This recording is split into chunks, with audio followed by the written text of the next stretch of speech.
Good morning to you. It's such a beautiful morning, isn't it? And thanks for joining us on the conversation again today. And of course, the conversation comes to you on TOS Television Network from here in Nigeria. That's Abuja, Nigeria's capital city. Of course, my name is Adesu Osui. And I am Merciful Ajinamo. Good morning, Nigeria. Good morning, Africa. Good morning to you, Adesu. Good morning, Merciful. Can I still say Happy New Month to you? Oh, well, yes, you can. I mean, you see, we're very happy. It's like we just started the year just like 3 days ago. Yes, and we're already halfway into it. It's mind-blowing. How you doing? I'm very well, thank you. How are you? Good, thank you. All right, so right about now, we'll bring you the quote of the day. And of course, after that, we'll be bringing you developments from across Africa.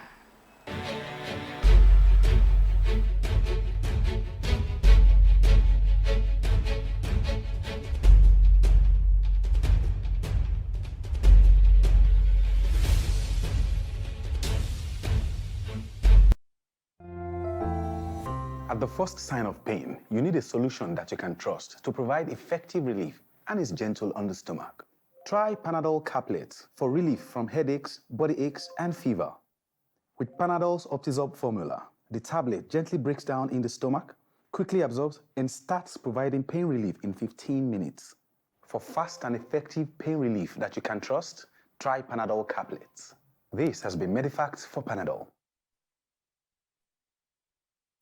Thank you for staying, and of course we'll move straight into stories and developments from across Africa, starting with the African Union's suspension of Mali's membership. Now, the African Union has suspended Mali's membership and threatened sanctions following last week's military coup. Former Vice President Assimi Goïta took over the affairs of the West African nation and was declared president last week Friday after the arrest of interim President Bandor and Prime Minister Moktar Wane, who have resigned. I will move over to South Africa, where the most recent unemployment report shows an unemployment rate of 32.6%. According to Statistics South Africa, the figure rose from 32.5% to 32.6% in months through December. Still reeling from the effects of the coronavirus pandemic, South Africans available to work but not actively job searching rose from 42.6% to 43.2%, according to the report. That's quite sad. I mean, I think every country in the world has seen an increase in the number of unemployment in countries from the COVID era pandemic, until now. And I would just hope that we just see a decline and stabilize eventually. Yes, exactly. All right. Away from that, so Twitter has deleted President Muhammadu Buhari's tweets threatening genocide against the Igbo people of Nigeria. Report says the country's president, that's Nigeria's president, may also be locked out of his account for 24 hours or even be temporarily suspended for the tweet. Twitter said nothing wrong with the tweet until people marked it as genocidal and reported it as a violation of the social services policy. Yeah, this is not the first time Twitter is doing something like this. Yeah, I mean, they did that to Donald Trump. If feel any tweet, is bringing about chaos, crisis, or genocide or anything, take it down. And I think it's actually a good thing. Yes. Because it has risen so much controversy in the last couple of hours. Yes, it has. But did you see the tweets, though? Yeah, I did. And did you feel it was genocidal? Personally, I do not feel so. Okay. I'm telling you, based on when I interacted with people and I got where they were coming from, I was like, okay, if it has so much controversy, why not? Why not if not? So Twitter decided to take it down, and that's good. We're not looking forward to another civil war in Nigeria. No, we're not. That's what I'm very sure about. Okay, with that, we'll bring you COVID-19 updates from across Africa. And then after that, we'll bring you newspaper headlines for this morning.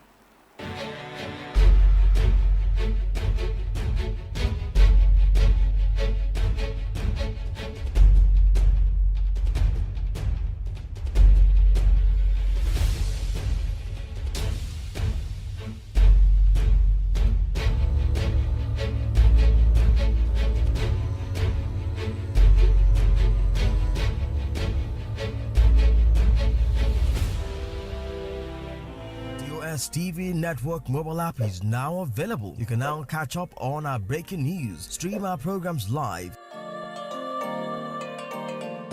watch out for the latest update on sports and politics as they unfold. You can also get notifications for our upcoming programs and events. All these on our TOS TV network mobile app, available on Apple Store and Google Play Store. TOS TV News from Africa by Africans. Being a journalist means in-depth analysis that unravels hidden truths. that question the status quo and fact-checks government. These criminal elements hiding under the cloak of surveillance contractors are the APC elements. Do you have facts to prove that? Being a journalist means waking up every day with a burning desire for peace, equity, and justice for all citizens. We're being told that the choice you have is to take the lesser of two evils. It means patriotism via the prism of objectivity and accountability. It means giving my platform to the masses to discuss issues that matter to them. Some of them, if they bring budget and the budget they look, some of them sleep. They're going to ask how much you are on. I have it. Thereby shaping government policies and laws.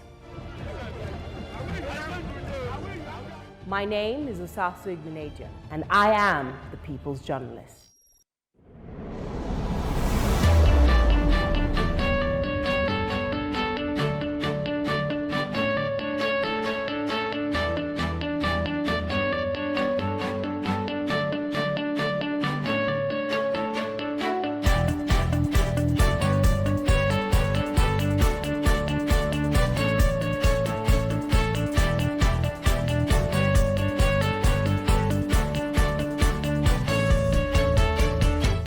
Thank you for staying tuned to The Conversation, showing on your digital first Pan-African news network, 2S Television. Don't forget you can always be a part of our social media community by following us across all our social media pages. That is Twitter, Instagram, YouTube. Of course, you can always subscribe if you've not done so. And don't forget you can live stream our program on our website, www.tostvnetwork.com. We go straight to the newspaper headline segment of the show, and we'll begin with the Blueprint newspaper from the very top. Talking about insecurity, Wike's comments spark fresh PDP APC brawl, and a couple of others there. Stop attacking Rivers Governor, you compromise security, coming from the opposition, and no, we inherited insecurity from you. That's coming from the ruling party, and all of that can be found on page 6. The very conspicuous banner headline there is 10-year anniversary. Blueprint honors Jonathan as icon of democracy today. 2 riders, governors, ministers, DGs also listed for awards. And INEC boss, Yakubu, speaks on technology as antidote to rigging. It can be found on page 6. And we have other interesting stories we can see there on the front page. Just get yourself a copy and read about them. Yes, moving away from that to the Daily Trust newspaper, starting from the very top. Police burst factory manufacturing AK-47 rifles in Plateau State. That's on page 31. And then moving over to the banner headline on the Daily Trust newspaper on IPOP, federal government experts accuse Twitter of double standards. 4 riders on the other story say Kanu, others made worse comments. Ohaneze drags Buhari to ICC, that's International Criminal Court. Let Biafra be so peace can reign. That's coming from the Northern Coalition. Onion producers suspend supply to Southeast. Then there are quite a number of headlines on the Daily Trust newspaper this morning. Get yourself a copy so you can be fully abreast of what's happening in the country. And moving over to the Daily Times newspaper, from the very top, as always, Buhari, Lawan, Atiku, Loud Editors Guide for Successful Convention. That can be found on page 5. The banner headline there says, Assassins kill a Tom security advisor. And that can be found on page 2 of the Daily Times. Other stories there. I'm talking about Buhari's tweet under the picture of the day. Twitter removes Buhari's tweet referencing Nigeria's civil war. Fayose, others react. And that can be found on page 2. All of the other stories can also be found on the Daily Times. And then the last newspaper that we're going to be looking at is front page this morning. It's the Nigerian News Diary. It's quite a number of headlines on this one. I'm just going to take a few. We can start from the very gaping headline there. Federal government questions Twitter's neutrality after deleting Buhari's tweet on insecurity. That story is on page 3. And then on the top, Dangote partners German government on youth training to address skills deficit. Senate passes bill to end discrimination between first-degree HND holders. And the last one, investment drive, Ogun set to regenerate old towns. There are a couple of other stories inside the Nigerian News Direct. Just get yourself a copy and read up on all of them. Yeah, quite a number of stories there across all the national dailies for this morning. You can grab yourself a copy and read up on all these stories. And that's what we have for you on the newspaper headline segment of the show this morning. We'll take a quick break now, and when we return, Adeswa will be taking us through what's trending on social media. Do stay. Always remember, Tim and I have creative design. We really like box. You deserve a break. You can indulge in a cup of 3-in-1 Cadbury Hot Chocolate. Cadbury Hot Chocolate. Indulge. Now available in the 450 grams pouch.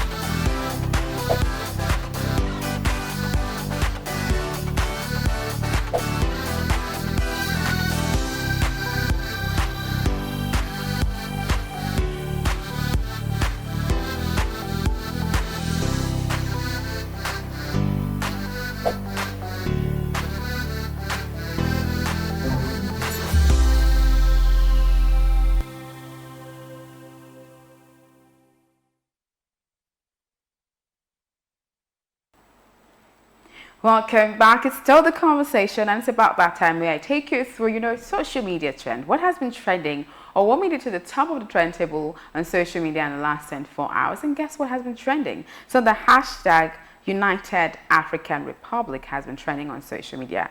Now, the hashtag has been trending following a proposal submitted to the House of Representatives, to change Nigeria's name. It happened at the commencement of the Constitution Review hearing at the National Assembly yesterday, and trust Nigerians to talk about this one. I mean, you want to change Nigeria's name? United African Republic. They had quite a reaction. I'm going to read out a few tweets in that regard for you. The first is from @Adedejimi, and he says, "This is enough. Like, seriously, United African Republic, UAR, or United Alkebulan Republic, UAR. Please, what's the meaning of Alkebulan?" And then Omojua says, "Must have thought United in the name makes the country rich. United African Republic, like the United Kingdom, United Arab Emirates, United States, laughing out loud. Someone spent weeks working on that idea, probably even got a grant. I am tired." At Uncle Pamela says, "So our problem as a country is how to change the name from Nigeria to United African Republic. This is the height of madness." The last is from our First Ladyship, and she says, "United African Republic, in their thinking, United is the reason the United States of America is progressing. Nigeria have no business with a bicameral legislature. It's too expensive, a waste of scarce resources. The Senate is enough." I want to hear your reaction to this one. So yeah, it's obvious that Nigerians are not having it this time. We've always come to the front to read about social media trends, and we see people always saying, look, there is always a misplaced priority. Yes. At this point in time, talking about insecurity, the nation is saying something about one security issue or another. So the changing of the name of a country at this point, for these people, they cannot have it. Why are we even thinking of changing the name? That's a big question. 60 years old. We've been in Nigeria for 60, almost 61 years. Big question. And you want to change it from Nigeria to United? Do you think I would ever even get used to say, "Oh, I'm from United Africa"? When I say, "What? African Republic"? Why? So I was reading something, and I think the reason is because, Nigeria was given to us by the colonial masters. Yes, I so get it. They believe that with a change of name, it's the beginning of a new era. Do you understand? So they believe when they change the name, everything else changes. And that's not how it works personally. That's not how I see it. I just think, personally, this is my personal opinion, I think, having to now say we want to change the name is probably maybe the first step to marginalization and restructuring. You'd be like, okay, you want to change the name to United African Republic. Okay, so we can actually have the Iowa nation, we can actually have the Igbo nation, and the Dua nation, and all of them will be all nations under the African. That's how it is in my head. I don't know, it might be terribly wrong, but I don't think. Let's see how it plays out, because Nigerians are not having it, definitely. Personally, I don't want it to fly. All right, so that's it for what's trending on social media today. We'll go on a break now. And of course, when we come back, we'll be coming back with the big story.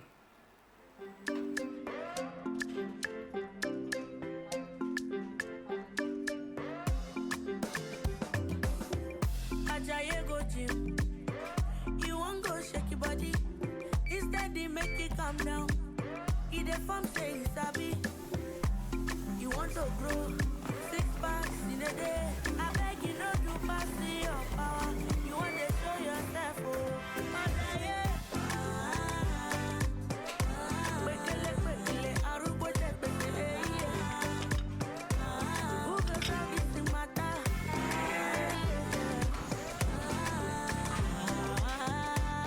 Whatever your size, find it with the new Airtel data plans. Dial *141# now to get the plan that suits you.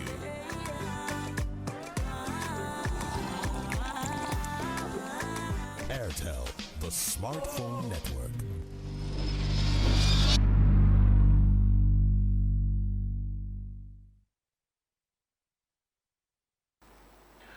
A big thank you for staying tuned to the conversation, showing on your digital first Pan-African news network. Like I always say, you can always be a part of our social media community by following us across all our social media platforms on Instagram, Facebook, Twitter at TOS TV Network, and also you can live stream our program on our website www.tostvnetwork.com. And if you have not subscribed to our YouTube, please do so you do not miss out on all our amazing content.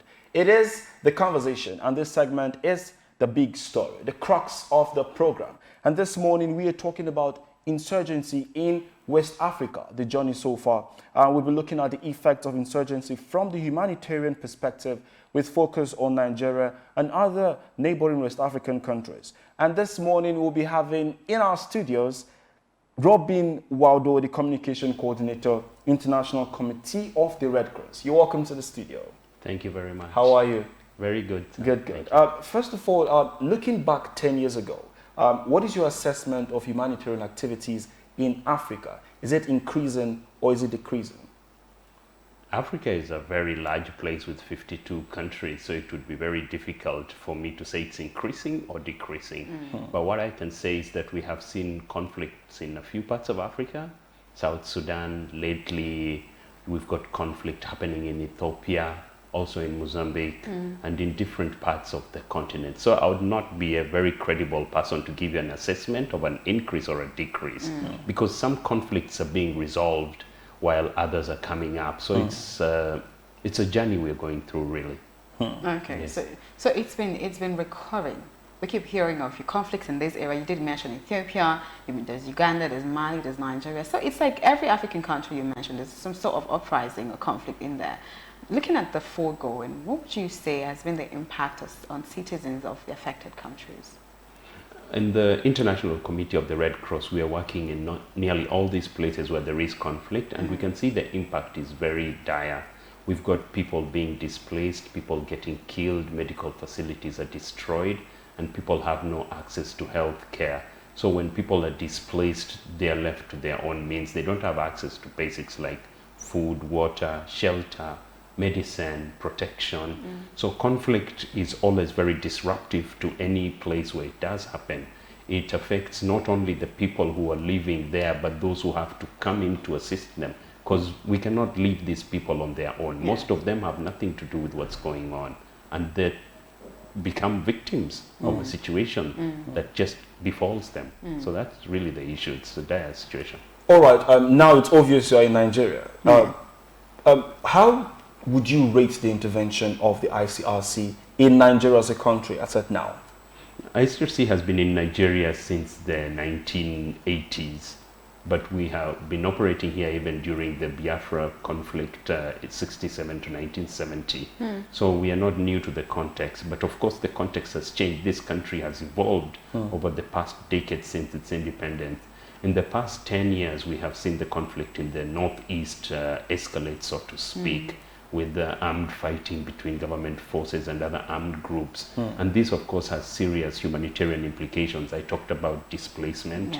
You've got the wounded and sick. You've got people who are missing. So our work, we try to help as many people as we can. And in 2020 and years before, we've helped thousands of people providing food, water, shelter, sanitation, medicine. We do as much as we can, but our means are not unlimited. So the situation is much greater than what we can provide, because there are more needs, there are more people who need us more and more. Although there are many humanitarian actors in the country working in the northeast, there are still people who are needy. So we cannot really rate the work that we do in such a way, scale 1 to 10, but we can say for the people we are assisting, it is really important. And we do make a difference for those who need a place to stay. They don't have water, they need shelter, they need medicine. When somebody is wounded, they need medical assistance or primary health care, so to speak. Okay. Yes. You've spoken largely about citizens of affected areas. But let's talk about humanitarian workers who are affected by all of this. We do know that sometimes you mentioned that some humanitarian workers are also directly affected because they have to be there and then in this conflict readings. And what is the position of the ICRC to this regard in these conflict reading zones in Africa? Our position on this is not an ICRC position, I would say. Civilians are protected by international humanitarian law. Okay. This is the law of armed conflict that moderates the behavior of armed actors. Civilians are protected simply because they are civilians. They are not involved in the fighting. Humanitarian workers are civilians, and they are part of that group. They are grouped as such. because we as humanitarian workers go to a conflict to assist people. That's why we also are given that protection as being civilians. So anything we do is humanitarian. It's supposed to help the people. And indeed, we have not been unscathed. The ICRC has suffered some loss. In 2017, 2 colleagues who were working in RAN were killed in the northeast of Nigeria. Wow. And unfortunately, other organizations have seen kidnappings, they have seen killings. So we are not immune to the situation, but that only makes it more complicated to work. Then we have to find other ways to work because there's still people in need. Okay. Is that deterrent in any way? Does it deter, the need to want to actually help? It makes it more difficult, but it does not deter our efforts. Insecurity is not good. We have to find other means to provide aid. So we try to get people to where we can provide the aid, or we try to talk to the actors so that we can be able to get access. So that access also depends a lot on the acceptance that we can receive from armed actors as well as from government authorities who are hosting us in this country. Now, you said you're not immune to all of the things that are happening now. Do you have any recommendations to either the government or anybody on how we can curb all of this? Because now there's a situation in Nigeria. You're coming into Nigeria, so you know the situation that's on ground now, talking about insecurity. So what opinions do you have? Do you have anything on your mind? I think it's not about my opinions. It's already what we are doing as an organization in order to be able to accomplish the humanitarian mission. We have a dialogue with the government at the federal level, at the state level, with local authorities, also with the armed and security forces, the police, the military. This dialogue is a humanitarian dialogue to try and get us to be able to reach people in need. So we have to consult. Our dialogue is confidential most of the time because of the issues we are dealing with. So we will not be able to present what the dialogue contains over here. But the bottom line is that we are able to work because we are able to discuss with the authorities. And this is the way the situation is. It is, of course, insecurity is there, but the only way we can be able to understand the context and be able to work is by getting information and by sharing and being accepted and being given the authority to be able to work. So really that's what we are doing. And so far that has been happening? You've been able to work in conflict-ridden zones in Nigeria? That has been... Yes, we have. Yes, we have. And as I said earlier, we have assisted hundreds of thousands of people, providing them with basic needs in different places. We also move between different places by the road, by the air, in order to get maybe wounded people out sometimes. We have to fly them out very quickly so that they can get surgical assistance. We are working in the hospital in Maiduguri. We are working in physical rehabilitation centers where we provide artificial arms and legs for people who need them. And this work is done in conjunction with the collaboration with the Federal Ministry of Health and with those hospitals. Very good, close collaboration. Wow. Yes. Thank you very much. Thank you. And kudos, thank you for the work that you do and your organization does. Thank you so much for all of that. Thank you for having us. Thank you for joining us on the show. Right. Thank you, Robin Waldo, for joining us on the show this morning. All right, thank you, viewers. Don't forget, you can always be a part of it. Your contributions are needed. Just join our social media community at TOS TV Network across all the social media platforms displayed on your screen. You can also subscribe to the YouTube platform so you don't miss out on all our amazing content. That's the conversation. Thank you again for joining us this morning. I am Merciful Ajinamo. My name is Adesu Elsie. Thank you so much for joining us on the show this morning.